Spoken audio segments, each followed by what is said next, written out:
किसान मित्रों नमस्कार। मैं आपका Rakesh Kumar the farming point YouTube channel में आप सभी का स्वागत करता हूं। आशा है कि आप सब अच्छे होंगे, स्वस्थ होंगे, सुखी होंगे और मस्त होंगे। इसी भरपूर कामना के साथ शुरू करते हैं हम आज का ये वीडियो। आज के वीडियो में हम बात करेंगे पौधे को मिलने वाले पोषक तत्वों के बारे में। तो वैसे तो मनुष्य और जानवर सभी को पौधों की तरह पोषक तत्वों की यानी कि खुराक की आवश्यकता होती है। तो पौधों में पोषक तत्वों की कमी बहुत ही अच्छी उपज लेने के लिए उपयोगी है, तो हमें उनके ऊपर बिल्कुल ध्यान रखना चाहिए और समय पर रखना चाहिए। उससे हमारी जो किसान की मेहनत होती है उस पर बहुत ही असर पड़ता है, क्योंकि किसान अच्छी फसल नहीं ले पाता। तो इसके लिए पौधों को आवश्यक जो पोषक तत्व है उनकी जानकारी किसान को होनी बहुत ही ज़रूरी है। पोषक तत्वों के बारे में किसानों को जो जानकारी है वो मैं आज का इस वीडियो में आपको देने वाला हूँ।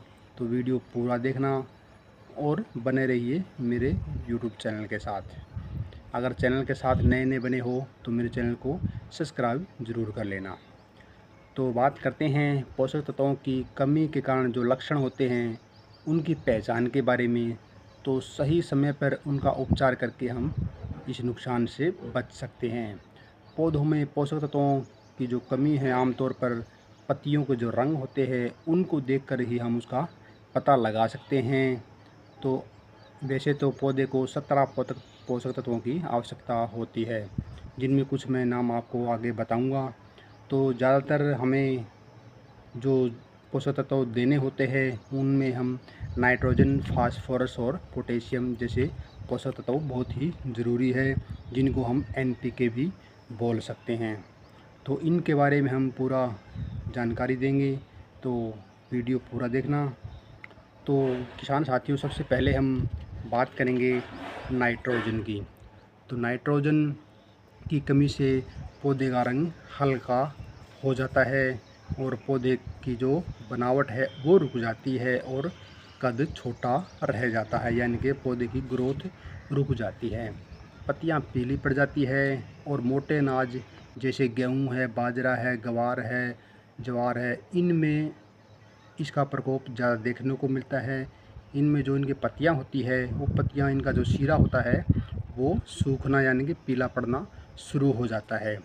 तो नाइट्रोजन जो ज़्यादातर हम यूरिया खाद के ज़रिए ही देते हैं वो हम उसके ज़रिए दे सकते हैं, और हमें हो सके तो जो फलीदार फसल होती है वो ही ज़्यादा बोनी चाहिए, ताकि उसमें ये दिक्कतें बहुत कम आती है, क्योंकि वो खुद अपने पौधा ही या नाइट्रोजन अपने पास से ले लेता है।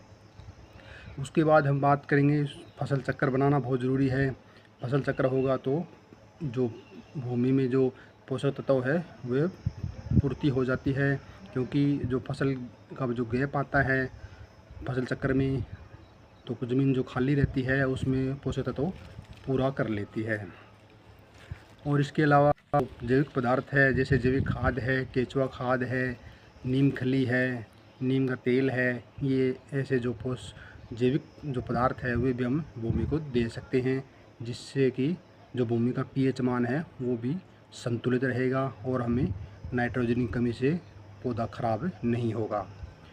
तो इसके बाद हम नंबर 2 पे बात करेंगे फास्फोरस की। तो फास्फोरस की कमी से पौधे का जो रंग है वो पीला पड़ जाता है और फिर पौधा ग्रोथ करनी बंद कर देता है, और उसकी जो ग्रोथ की जो स्पीड होती है वो धीमी हो जाती है और पौधा ख़राब हो जाता है। तो इसके लक्षण काफ़ी गंभीर है, जिससे कि इसकी पत्तियां भी गिरनी शुरू हो जाती है और पौधे का विकास बिल्कुल रुक जाता है। तो इसके समाधान के बारे में बात करें तो सबसे पहले हमें मिट्टी का जो जांच होती है वो हर साल करानी बहुत ही ज़रूरी है, क्योंकि मिट्टी से ही हमें पता लगेगा कि उसमें कौन से पोषक तत्वों की कमी है। तो मिट्टी की जांच समय पे करवाकर उसमें फास्फोरस की मात्रा का अनुमान लगा सकते हैं। मिट्टी का जो pH मान है वो भी संतुलित रखना बहुत ज़रूरी है, और पौधों को ज़रूरत से ज़्यादा पानी न दें। पौधों को सही मात्रा में पोषक तत्व समय पर ही दें, इससे हम बच सकते हैं। नंबर 3 पे फिर हम बात करें पोटेशियम की। पोटेशियम की कमी से पौधा की जो पत्तियाँ होती है वो पीली और भूरा रंग की हो जाती हैं, आधी पीली और आधी भूरे रंग की हो जाती हैं। पत्तियों की जो किनारी होती है बाहर की, उनमें कट लग जाते हैं, यानी कि कटी फटी हो जाती है। ये ज़्यादातर मोटे अनाज जैसे कि मक्का है, ज्वार है, इनमें ज़्यादा देखने को मिलता है। तो ये इसके खास लक्षण हैं। तो अब इसके समाधान की बात करेंगे तो इसमें हम जैविक खाद, लकड़ी की राख जो बोलते हैं, लकड़ी जली हुई लकड़ी की, और पोटेशियम से जो युक्त जो आजकल उर्वरक जो खातें चल रही है वो हम इसमें डाल सकते हैं। और पानी में घुलने वाले जो उर्वरक होते हैं वो भी हम इसमें डाल सकते हैं, तो इससे हम बच सकते हैं। तो इसमें सबसे जो मेन बात आती है वो मेन बात होती है मिट्टी की जांच। जो पौधों के जो पोषक तत्वों की कमी है वो दूर करने के लिए हमें मिट्टी की जांच करवानी बहुत ही ज़रूरी है। इसी के आधार पर हम सही मात्रा में खाद या जैविक खाद या फिर कोई पेस्टिसाइड समय पर पौधे को देकर उसकी पूर्ति कर सकते हैं, या फिर हम फसल चक्र के ज़रिए ही इसकी पूर्ति करा सकते हैं। तो खाद का उपयोग करके पौधे को स्वस्थ रखकर हम अच्छी उपज प्राप्त कर सकते हैं। पोषक तत्वों की कमी का पता लगाकर सही खाद सही समय पर और सुनिश्चित कर सकते हैं, जिससे पौधा सही पोषण ले सके और खाद का अनावश्यक उपयोग भी न हो।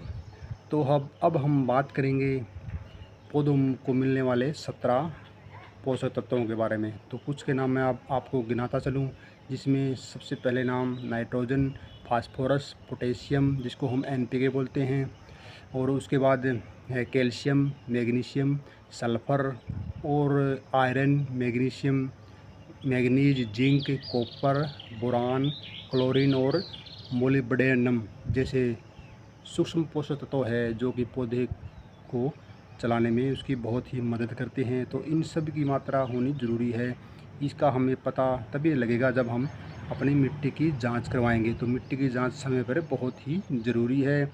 तो इससे हम अपने पौधे को होने वाली जो छोटी छोटी बीमारियां हैं, पौधे का जो पीलापन है, उखेड़ा है, इन सब चीज़ों से छुटकारा पा सकते हैं। समय पर इसकी देखभाल ज़रूरी है। तो आपको ये मेरा जो वीडियो है, जो जानकारी है, ये अच्छी लगी होगी। अगर अच्छी लगी है तो वीडियो को लाइक ज़रूर दे देना और वीडियो को आगे शेयर कर देना ताकि और किसान भाई इसको देख सके।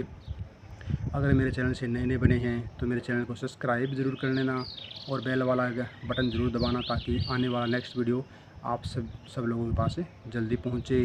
तो मिलते हैं नेक्स्ट वीडियो में, तब तक के लिए जय जवान, जय किसान, जय हिंद।